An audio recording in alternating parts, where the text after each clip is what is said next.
Very one time Jai Radha Madhav. Jai Radha Madhava Jaya Kunja Bihari Jaya Radha Madhava Jaya Kunja Bihari.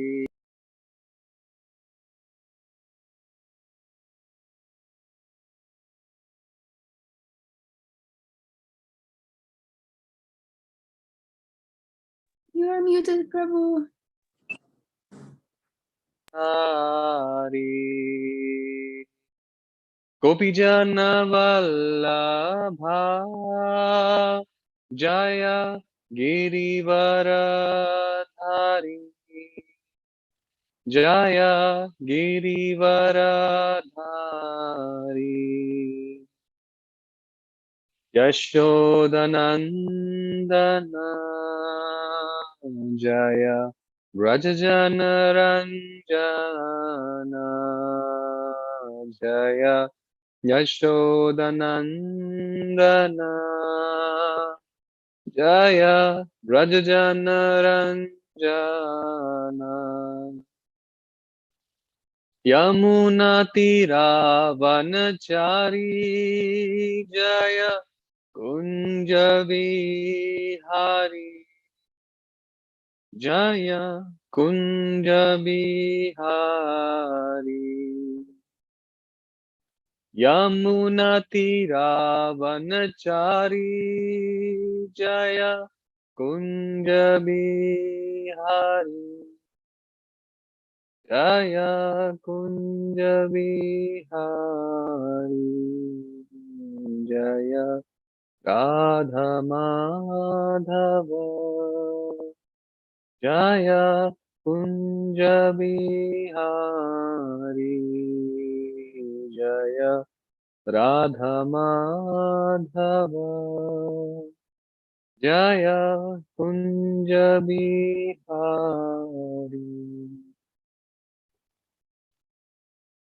So we are reading from Srimad Bhagavatam today, 10th canto, chapter 13, verse 11.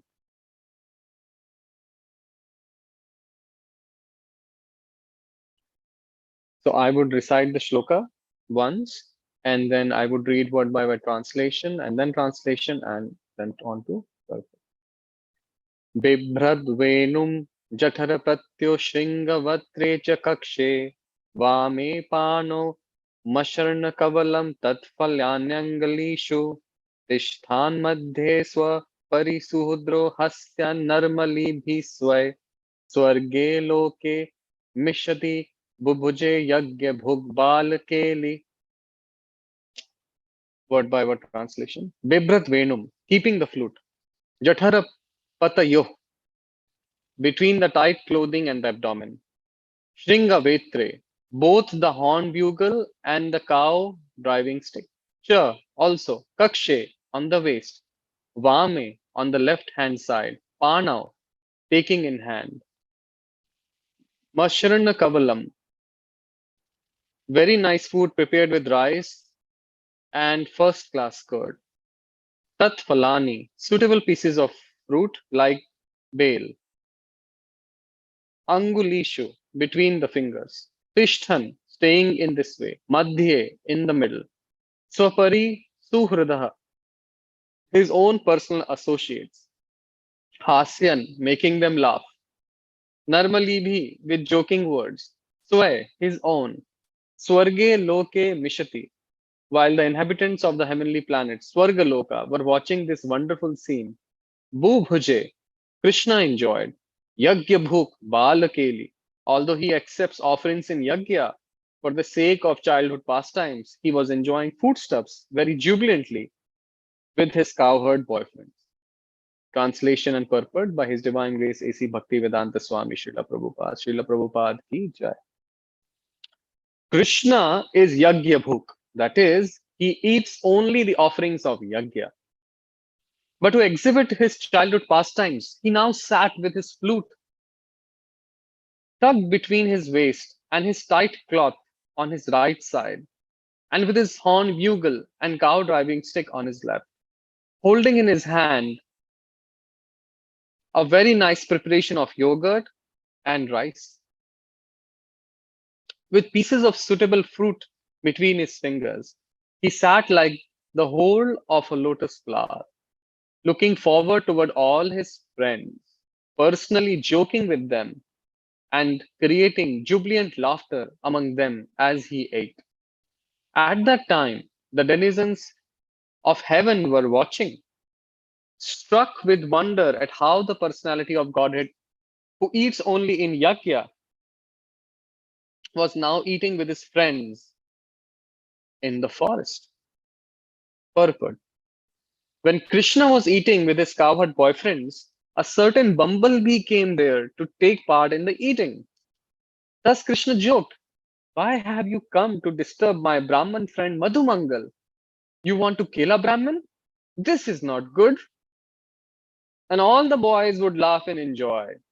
Speaking such joking words while eating, thus the inhabitants of the higher planets were astonished at how the Supreme Personality of Godhead, who eats only when yajna is offered, was now eating like an ordinary child with his friends in the forest.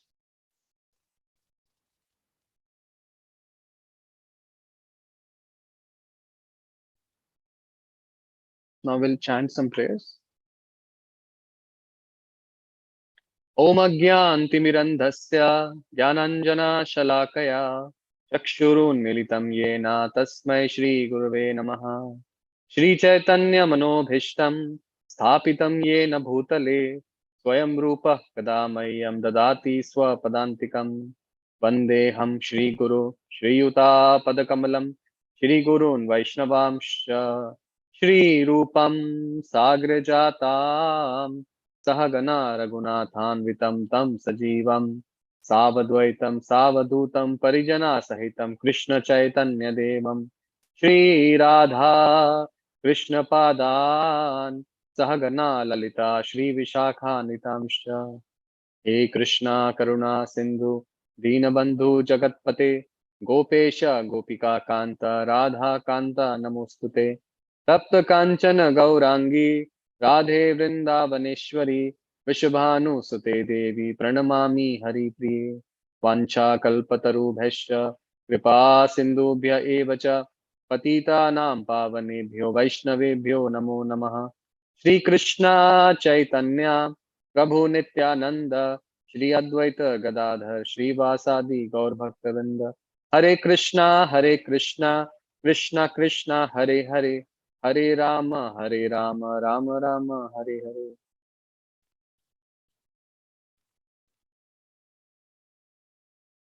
Hare Krishna. So I'll again read the translation. Krishna is Yajna Bhuk. That is, he only eats only offerings of Yajna. But to exhibit his childhood pastimes, he now sat with his flute tucked between his waist and his tight cloth on his right side, with his horn bugle and cow driving stick on his left, holding in his hand a very nice preparation of yogurt and rice, with pieces of suitable fruit between his fingers. He sat like the whole of a lotus flower, looking forward toward all his friends, personally joking with them and creating jubilant laughter among them as he ate.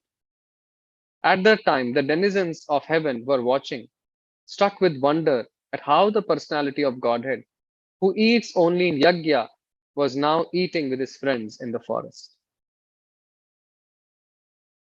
So, first of all, I would like to sincerely seek the blessings of all the assembled Vaishnavas who are joining in from various places, devotees at the Bhakti Center, uh, it is Adi Purush Prabhu, and everybody else. Please bless me so I can speak something to glorify Krishna and assist in the propagation and practice of devotional service with more sincerity.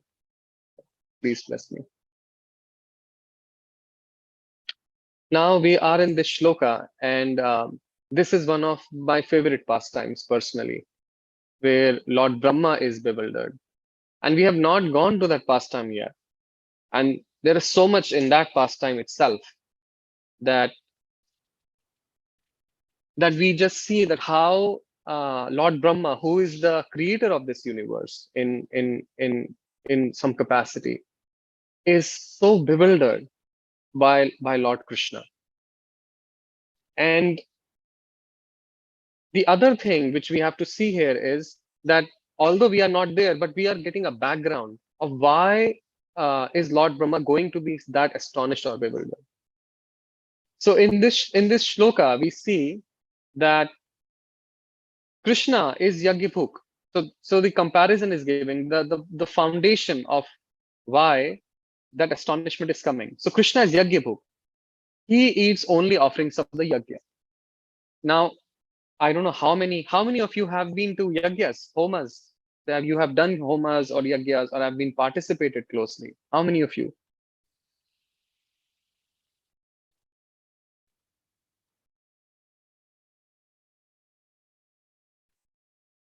Anyone would like to say in the chat or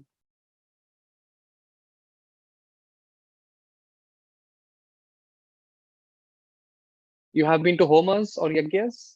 Any one of you? Yes, Prabhu. Every Govardhan Puj. Govardhan Puja. So in Homa or in Yagya, what happens is, for those who have never attended or seen it, is that there is the invocation of the sacred fire in the middle. Those who you are initiated, so definitely you have seen it, what I'm talking about. But for those people who have never seen it, it's like a very holy event where you invoke the presence of the fire, and there is a Brahmin or a priest who does this offering on your behalf. You can do it yourself as well, and the offering is for any particular purpose. Generally, devotees do it just to please the Supreme Lord. That's why they do yagya, just to purify the atmosphere. While in the Vedic scriptures, yagyas or homas are prescribed for various purposes. They say that if you want a child, then they say that okay, but first you go and do this yagya, do this homa, and then you will get a child. In India specifically, in the old days, people would do this to invoke the rain god or rains. So if there was a famine going on in some place, people would gather together and do this fire sacrifice. Uh, and everything used in this is the purest of the pure. Like how we do all the offerings at our altar in our services at the Bhakti Center when we are serving Shri Shri Radha Mulidhar Gaurachandra. Similarly, whenever we are doing this homa or yagya, we use the purest of the pure things. So, for example, if we have to use fruits, we try to bring the best fruits. If we have to use flowers, we try to get the best flowers. Similarly, best ghee. We are dressed very nicely, either new clothes or like very nicely fresh clothes. We decorate ourselves nicely when we are sitting for this yagya. And here in the shloka, why I'm giving you this context of Yagya Bhuk is, first of all, the Yagya Purush is Vishnu himself. No matter for what this Yagya is being done, ultimately the offering goes through Vishnu. And the mouth of this kund or of this pit, fire pit, is basically mouth of Vishnu. So in the mouth of Vishnu, in the mouth of God, we are not going to put something which is not nice. So everything which is the best is basically fed in that fire pit, which is the mouth of Vishnu. Now here in the shloka, they are saying Krishna is Yagya Bhuk. He only eats offerings of Yagya, means he eats only the best. So it's not then when you are sitting in Radha Mulidhar temple that you eat, say, a banana, and then you say, oh, this banana is so tasty, and then you go and walk into the altar and you feed Krishna. That's not how we do it. No, first we get the fruits, and then we see that they are fresh, they are clean. Then we have holy water, that is Ganga Jal, or we invoke the presence of the holy rivers like Ganga and Yamuna in the water. And then with that water, we purify whatever we are offering. And we also make sure that our consciousness is very pure when we are offering. We chant so many mantras to purify the atmosphere when we are offering. We blow the conch shell to purify the ether when we are going to go into the Lord's place. We knock before entering the altar to tell the Lord. Even all of us, when we are entering the temple hall, we knock at the door of the temple hall, because it's like it's a sacred space. We are announcing that we are going to enter, just like how in the old days when any messenger or any person would enter the court of the king, they would announce, it would announce that who was entering. Similarly, but here we see something else.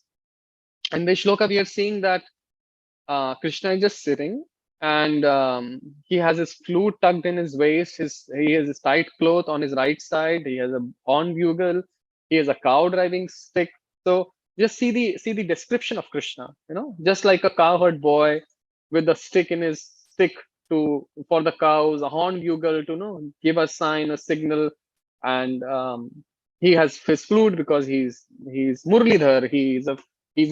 He keeps a flute, and then he has yogurt and rice, and he has fruits in his fingers, and he is looking towards his friends, and people are laughing, and they're eating, and then they are giving it to Krishna. And then some acharyas say that what was going on is that every single person who was there in that, so although Krishna is facing it, Krishna was in the center, like the lotus, how it's described, but Krishna was personally sitting with every single friend of his. And for example, if there was a samosa, so say one Gopa ate the samosa and said, Krishna, this is so tasty, you should taste it. And then they would feed to Krishna. And then they would feed in a way, and no matter if they were like in the 5th row, 8th row, or the 10th row, they were able to feed Krishna directly, right in this moment, like as if Krishna was just in front of them. That's how the Supreme Lord was reciprocating. Now, but what's going on with the denizens? So the denizens have no conception of Krishna being like this. So what conception do they have? So in order for us to have the understanding, in order for us to appreciate the sweetness which Krishna is sharing with his friends, we have to understand the greatness of Krishna. And just a question to all of you. How many of you have heard the story of Daksha and his fire sacrifices? I am. Okay. Who has not heard here the story of Daksha? Because if you have heard the story of Daksha, I will directly come to what I want to convey from that story.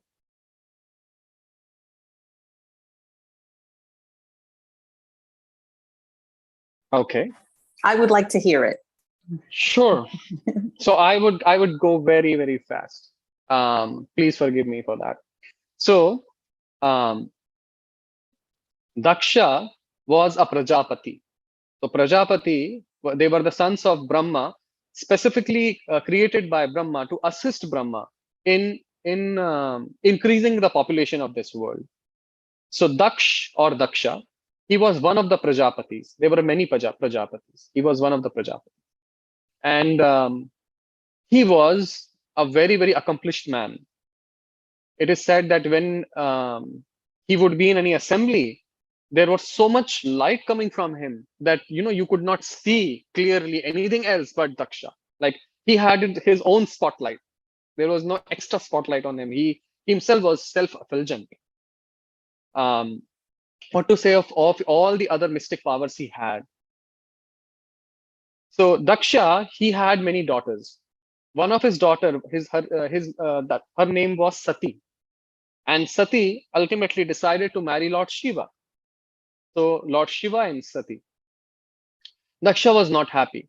It was like a social downgrade for him. Why? Because Daksha was a king. He had a lot of money. He was living in palace. While Lord Shiva, he doesn't even sit under a tree. He just sits on a rock, on the top of a mountain. He's just like, he has no money. He wears like some kind of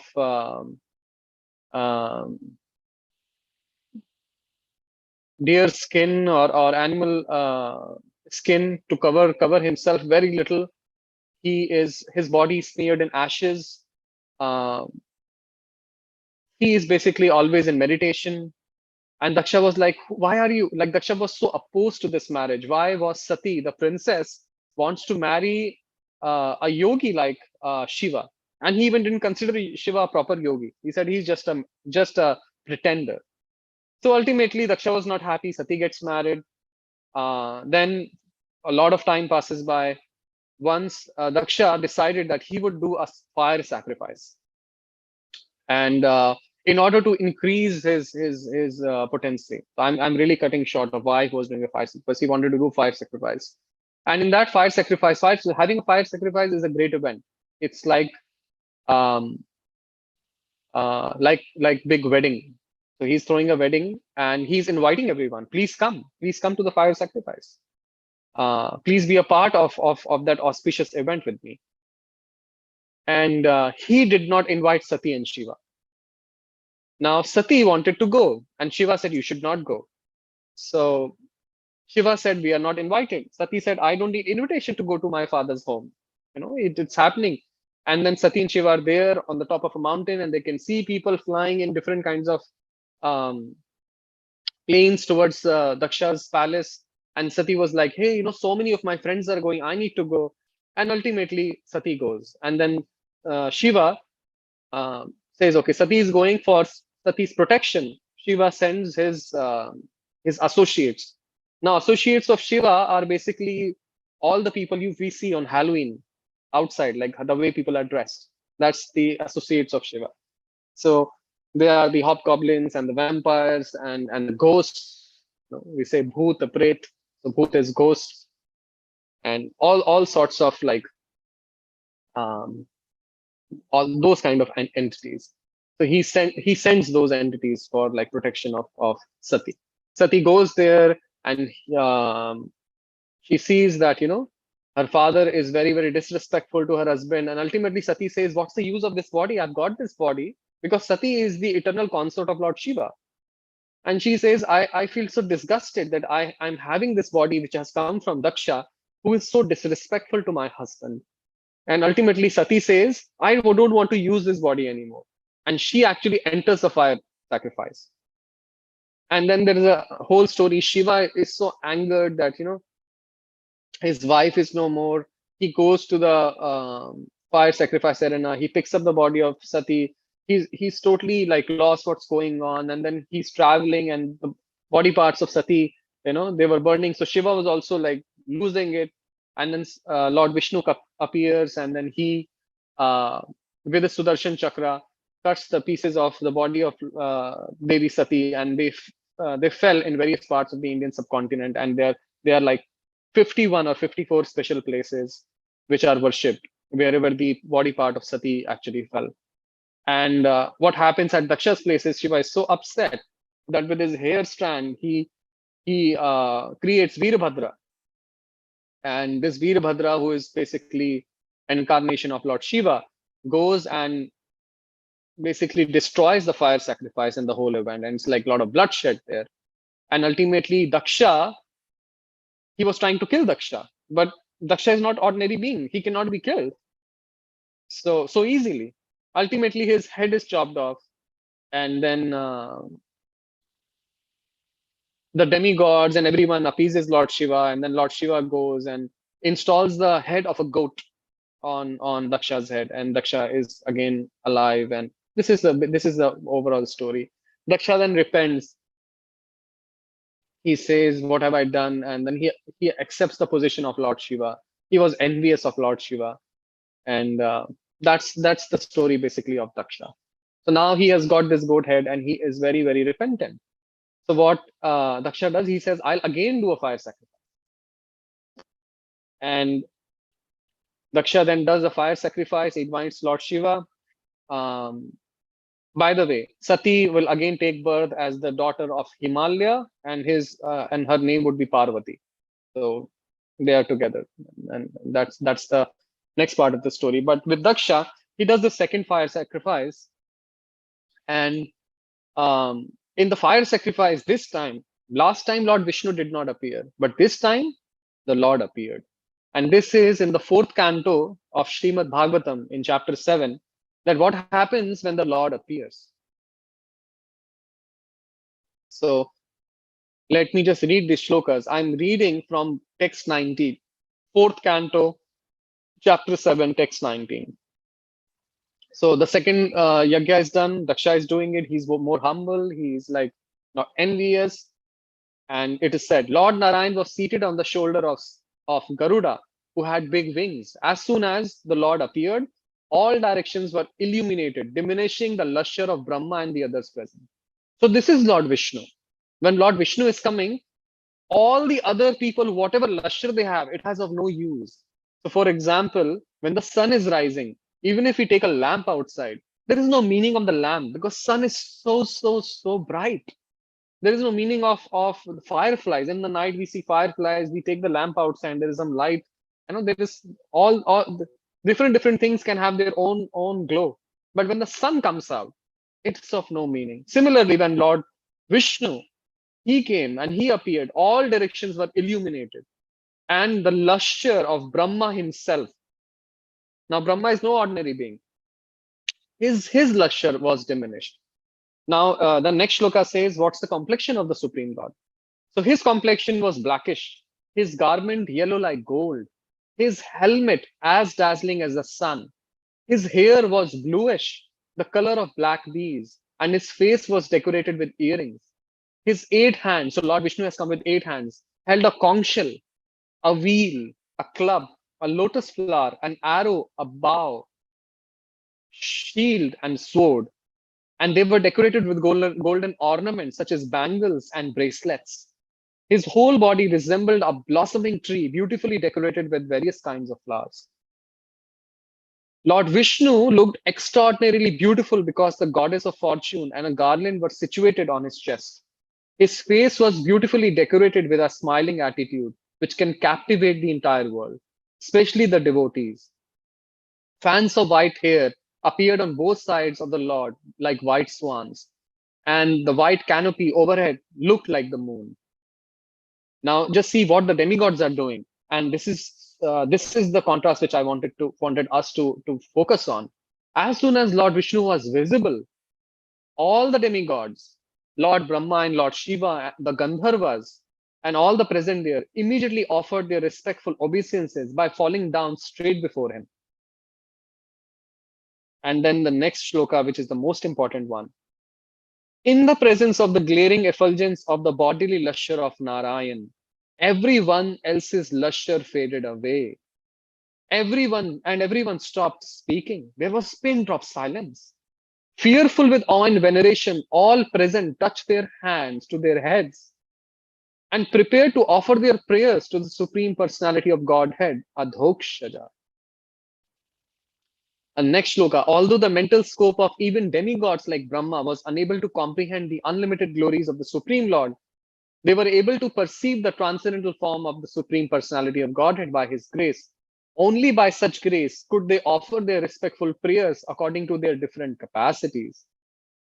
So as we see in these shlokas, when Lord Vishnu appeared, what happened? Everybody lost their lustre.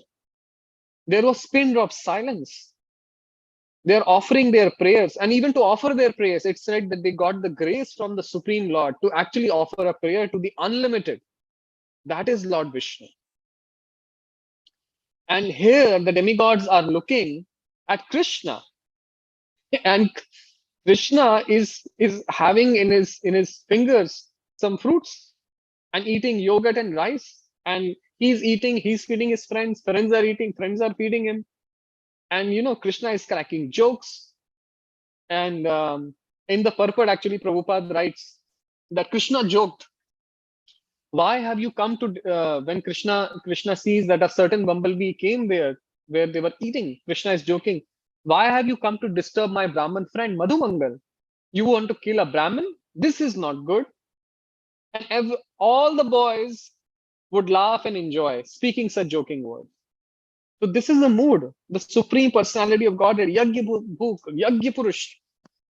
He's cracking jokes. By the way, on a side note, one of the times I heard from a senior disciple of His Holiness Radhanath Swami, that Radhanath Swami said that if you don't laugh and you hear this joke, then you're not out of the material conception of life.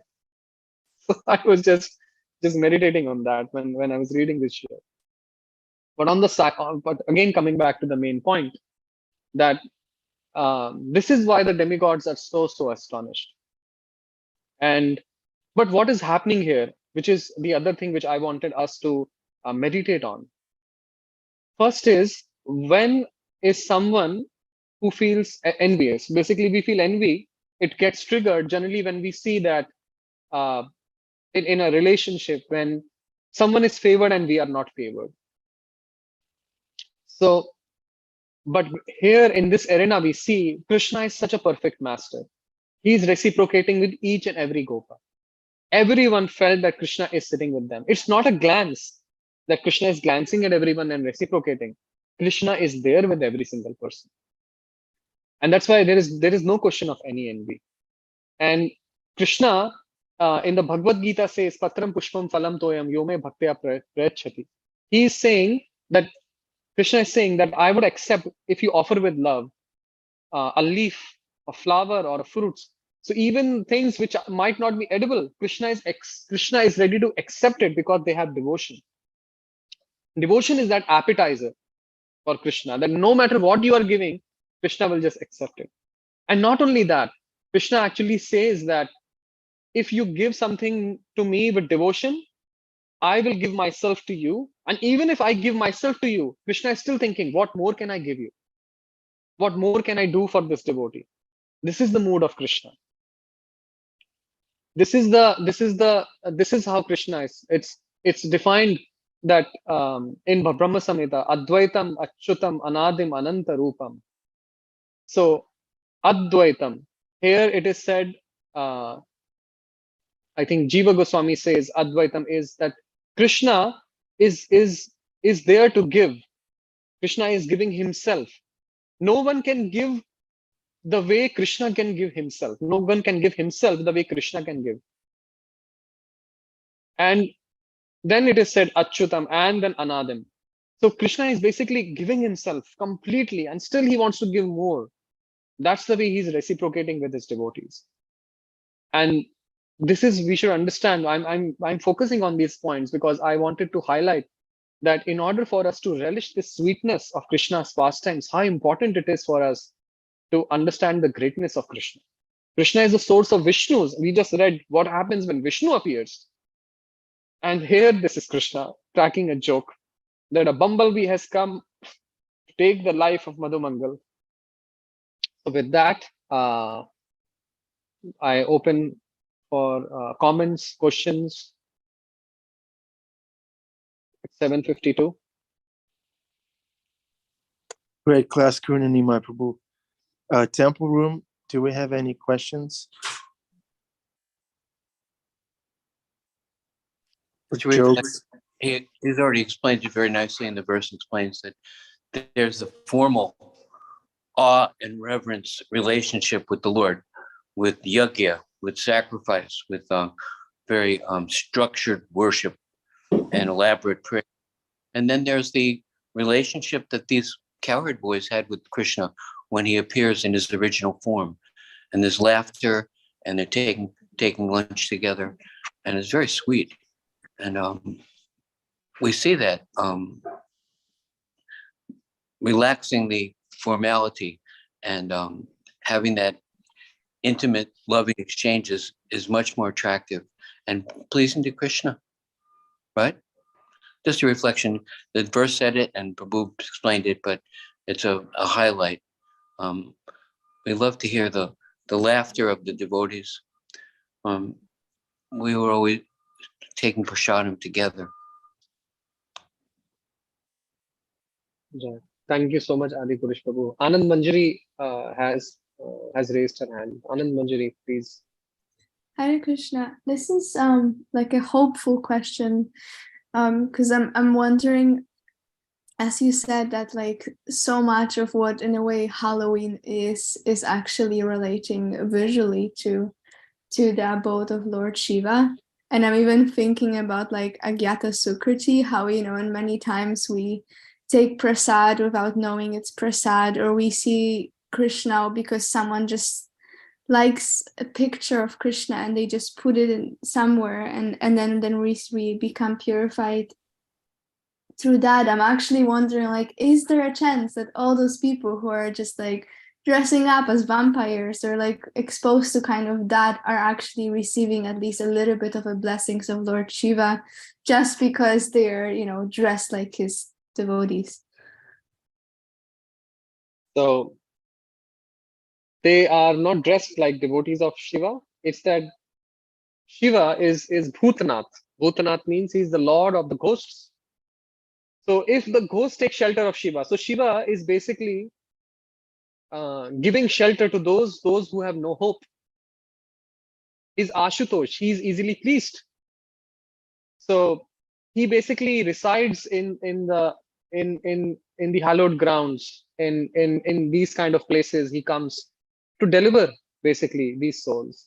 But unless until these souls take shelter of Shiva, I would not say there is Agyat Sukriti.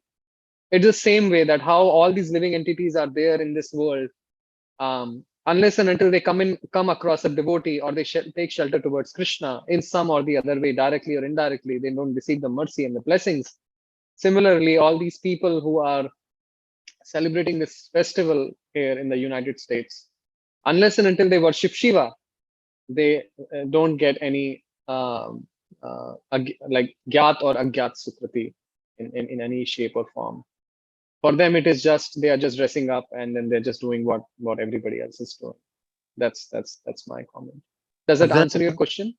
When they come to trick or treat, we can give them prasadam, right? Yeah. Then they definitely get the Sukriti. I was just about to say that. I mean, I still, it's a little bit disappointing because I'm like, yeah, but Lord Chaitanya said, like, even if drunk man chants Hare Krishna, he still receives the potency and the blessings. So it's just like, oh, I wish that it was similar here, but we can just, make a lot of prasadam and just give it to people who are coming. I've seen at the Bhakti Center, and when trick or treat happens, devotees, they make nice sweets and candies and they keep at the reception so that when people come, they can have it. And that's their way of participating. Thank you so much for raising this question. Jamuna Jaya also raised her hand. Hare Krishna, thank you so much for class. I just wanted to say there were two things that I really loved. For what I do for a living with children, I always love those scenes of Krishna and the gang joking around because I just love those. But I'm always practicing to teach my 8 a.m. yoga class during class, and it was so nice hearing that the Daksha pastime is one of my favorite. What I always think is the transcendental food fight that erupts in there, and so really knowing the meanings of Virabhadrasana 1 and Virabhadrasana 2 and Virabhadrasana 3 that we do in asana. So it was really beautiful. As you were retelling the story, I was actually doing them. And so it made my practice really special. So I hope to be able to transmit that to my students as I'm about to teach. So thank you always, Karuna, my beautiful class. Thank you. Thank you. Karuna Nimai Prabhu, what's the yagya that is specifically meant for this day and age? Can you tell us about that a little bit? For this day and age, Sankirtan Yagya is the only Yagya. Why don't you only explain this, Anand Bihari Prabhu?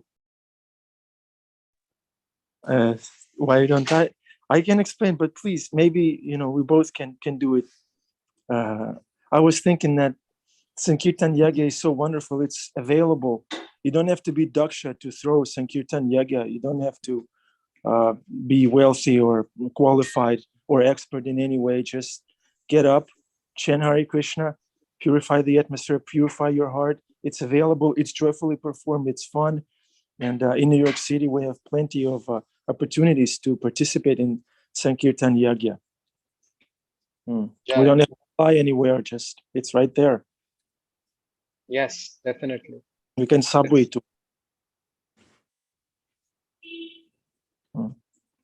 Thank you, Anand Bihari Prabhu. Yes, Sankirtan Yagya is the highest Yagya, and that's why all our acharyas are saying, and Nityanand Prabhu literally begs, that please chant the name of Ram, please chant the name of Krishna, chant Krishna, Krishna, Krishna, Krishna. He says, and the other day we were seeing of Radhanath Swami, and Adi Purush Prabhu was there standing. I think he even was tuned into this class. And some people were passing by and he says, say Hare Krishna. And the other guy who was passing by, he says, Krishna? And then he just left, and Adipurush, thank you. Then the other person came and says, say Hare Krishna in this. And the guy didn't understand, the second guy, and he said, how do you do Krishna? He was thinking that he was talking to Krishna on the phone. But this is how actually Agyat Sukriti is transferred by the merciful nature, compassion of devotees, that they want to share this bliss of this Sankirtan Yagya which they are doing. They want this, they carry Krishna with them wherever they go, and the mood of Vrindavan wherever they go. And whoever comes near them also gets infected. Srila Prabhupada says that a Vaishnava he can be like a python. So how a python is a python is basically opening his mouth in the forest and just waiting when the prey would come. The python this kind of python is so poisonous that even coming just near this python, poison actually starts taking effect. Similarly, Prabhupada says a devotee should be like so surcharged with devotional shakti, devotion, that as soon as anyone comes near, even if you don't have to say anything, people just remember Krishna, and people they are touched with devotion. Something just changes in their life, and this is the causeless mercy of the devotees. Devotees are far more. If Krishna says in the Bhagavad Gita that Arjun, you go and declare, because if I say, people may not believe, but if you say, people will believe, because people know I keep the word of my devotees. And we all know by our acharyas that devotees are more merciful than the Supreme Lord himself.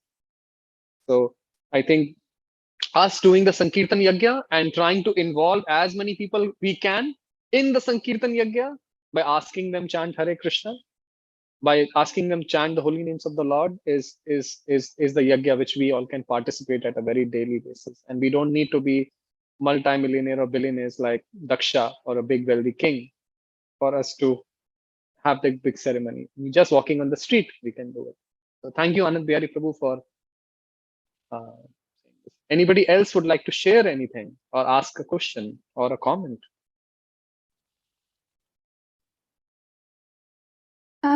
Yeah, I'm not sure this is a specific question, but I'm just really curious exactly about the point that you just mentioned, how devotees are more merciful than the Lord himself. And then how it relates to Lord Shiva's service of essentially trying to bring all jivas, all like those forgotten who have no hope and no shelter, also to the devotional path, or just to save them. Like, how is, because my question, I guess, is almost like, does it mean that the Lord will just want to forget someone, or will want to not give them shelter? Or it's just kind of like a trick to just give service to his devotees? No, the Lord is so in Kathopanishad it said the Lord is actually waiting when the jiva would actually look towards the Lord. So the Lord is always there for us.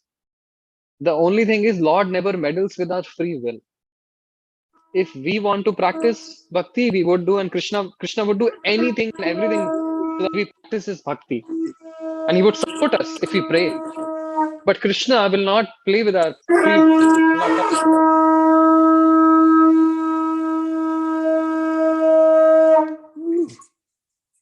So, on the other hand, when devotees are there, basically, devotees would, even if the person is not interested, even if the person doesn't know what devotional service is, would actually go and maybe give them prasad, maybe ask them, hey, do you know Krishna? And they will say Krishna. And that's how they would give mercy. So that's why the devotees are considered more merciful, because no matter what the free will is, the devotees, they feel that they want to share the bliss they are in, and that's why they go one step further. So I hope that answered your question, Anand. Yeah, it really does. Thank you. This is my limited understanding. If anyone would like to add anything to this, please do so. Or anything I've said. Nimai Prabhu, would you like to add? Are you about to take a swim? Are you dressed? All right. Okay, yeah, I really like the point that devotees interfere with other people's free will on behalf of Krishna by giving them prasadam, by engaging them in service, by chanting for them. Really good point. In this way, they're even more merciful than the Lord. Great point. Karuna Nimai Prabhu, thank you very much. Beautiful class as always. Nice presentation, Shastrik. Beautiful. Thank you very much. And thanks everyone for participating in this yagya, the yagya of worshiping Srimad Bhagavatam with our mind, with our attention. No animals need to be sacrificed. Just our attention goes to Krishna, to the Bhagavatam. That's the yagya. Thrown by Karuna Nimai Prabhu. You're our Daksha. No, you're not Daksha. You're our yagya conductor, the chief priest today. Karuna Nimai Prabhu. Thank you very much. Bhakti Devi, Hare Krishna. Good to see you. Yes, thank you. Thank you for telling that story. I really appreciate it. Oh, Daksha. thank you. Bhakti Devi, did you laugh at the joke that the bee came to kill Madhu Mangal? Of course I did. Yeah, that's our barometer. Okay. Nima Prabhu, Yogeshwari, Bruce, Arjuna Prabhu, Suzanne, Amrita Kishori, Didi, Krishna Daya Prabhu, Pink Yogi of Harlem, Ananda Manjari, Rama's iPhone, Isabel Isa Spirit Soul, Preeti Chaturvedi. So good to be with you all. Thank you very much. Today is Friday. Halloween is coming, so let's meditate on Lord Shiva on this pastime now. By Karuna Nimai Prabhu's grace, we have something to meditate on during this Halloween festivities. And don't forget to give them prasadam. Interfere with their free will and give them prasadam. Karuna Nimai Prabhu ki jai, Srimad Bhagavatam ki jai, Lord Shiva ki jai, Hare Krishna. Hare Bol.